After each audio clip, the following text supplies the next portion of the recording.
Sir. మేము అసలు హాస్టల్కి ఎందుకు వచ్చామని అనుకుంటారు సార్. ఉన్న వాళ్ళకి కూడా విరక్తి అవుతుంది.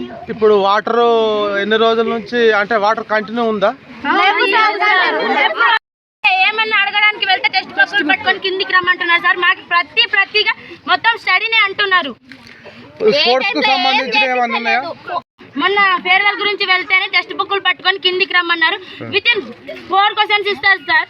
విత్ ఇన్ 5 minutes లో నేర్చుకోండి అంటే ఎట్లా నేర్చుకుంటారు? 99 మార్క్స్ ఎవరికి అసలు మేడం దగ్గర పోతే కూడా ఏం పట్టించుకుంటలేరు సార్. ప్రిన్సిపల్ మేడం అసలు ఏం పట్టించుకుంటలేరు. మేడంకి చెప్తానేమో ఏం రా మీరే చేసుకోవాలి, అది అన్ని మేము చూసుకుంటే మళ్ళీ మమ్మల్ని అంటారు మేడం మీరు ఎక్కించి చెప్తున్నారు అంటారు. దేని గురించి మాట్లాడినా మేడం ఇప్పుడు మేము 9th క్లాస్ వెళ్ళి మాట్లాడితే మాత్రం ఎనీ టైం 9th క్లాస్ అంటారు. బాగా టార్గెట్ చేస్తారు మేడం. ప్రాపర్ గా రాదు టార్గెట్ చేస్తున్నారు. ఇప్పుడు మమ్మల్ని మేము ఇట్లా చేస్తున్నామని ఎంత టార్గెట్ చేస్తారు మరి. మేడం కి 8:50కే ఇక్కడ ఉండాలి మేడం. కానీ మేడం సెకండ్ బస్ వస్తారు. ఆల్ స్టాఫ్ టీచర్స్ ఏమో 9 వస్తారు కానీ మేడం మాత్రం 10 కి వస్తుంది. మేడమే ఫస్ట్ రావాలి. స్టాఫ్ టీచర్స్ వస్తారు, పీటీ మేడం వస్తారు, ప్రిన్సిపల్ మేడం ఎట్లా సార్?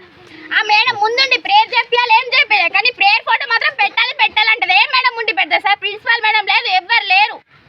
డ్యూటీ మేడమ్స్ వస్తారు వెళ్తారు. ప్రిన్సిపల్ మేడం రావాలని ఆమెకి ఇట్లా తెలియదా సార్? ఈ రోజు మేము ఇక్కడ వచ్చిన మళ్ళీ మాకు టీసీ ఇచ్చినా పర్లేదు సార్, కొట్టినా పర్లేదు కానీ మేము ఇక్కడ నుంచి కట్టాలి.